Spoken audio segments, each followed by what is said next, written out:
తామని ఏం చేస్తున్నామ్మా?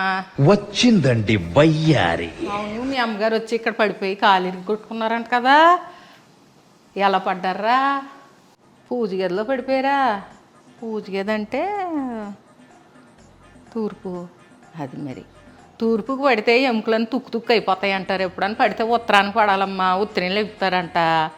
ఏం లేదురా, ఇల్లు మారారు కదా, ఇల్లు చూసినట్టు ఉంటుంది, మీ అమ్మగారిని కూడా పలకరించినట్టు ఉంటుందని వచ్చాను.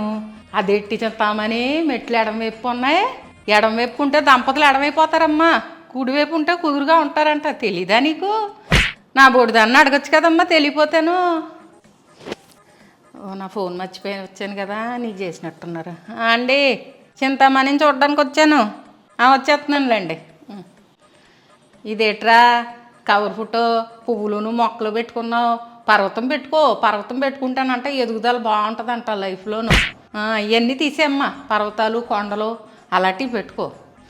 చిరంజీవి అదేటి చింతామణి, నీకు తెలీదా? ఎక్కడ పడితే అక్కడ తుమ్మేస్తావు. తూర్పుని తుమ్మితే అదృష్టమును, దక్షిణాన్ని తుమ్మితే దరిద్రం అంటారు. అటు వెళ్ళి తుమ్మొచ్చు కదా, నుంచొని పోయి దక్షిణాన్ని తుమ్మావు.